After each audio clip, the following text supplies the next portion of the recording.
मला अतिशय आनंद आहे की आज दोन्ही पालख्यांचं दर्शन घेण्याची संधी मला मिळाली.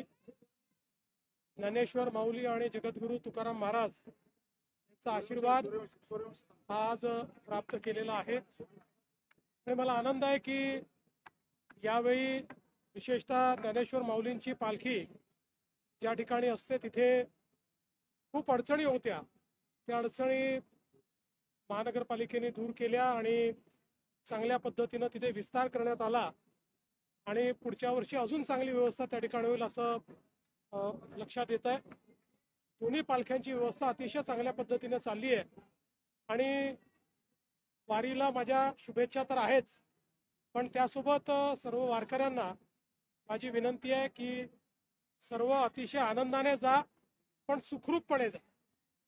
अतिशय सुखरूप अशा प्रकारे ही वारी पूर्ण व्हावी हीच विठुरायाच्या चरणी प्रार्थना. मुख्यमंत्री आहात, प्रार्थना केली वारीमध्ये सहभागी होत आहे. मुख्यमंत्री झाल्यापासून तुम्ही किती व्यस्त असलात तरी ज्ञानेश्वर महाराज तुकाराम महाराजांच्या दर्शनासाठी येतात. काय अनुभव आहे वारीचा? मला असं वाटतं की अतिशय सुंदर अनुभूती ही असते आणि आपल्या महाराष्ट्राची ही एक अशी परंपरा आहे की ज्यामुळे एक असीमित अशा प्रकारची ऊर्जा आपल्याला प्राप्त होते आणि म्हणून इथे काही न मागता मिळतं अशा प्रकारची वारी आहे.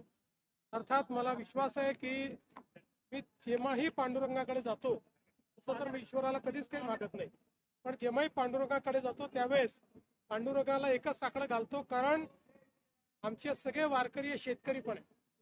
त्यामुळे आमच्या वारकऱ्यांना शेतकऱ्यांना सुखी ठेव एवढंच पांडुरंगाकडे मागणं असतं. तुम्ही आलात, काय वाटलं का मनामध्ये? मला अतिशय आनंद झाला. काही अडचण न येता मिसिंग लिंक वरनं मी आलो आहे. मला असं वाटतं तेच सर्वांना उत्तर आहे. चला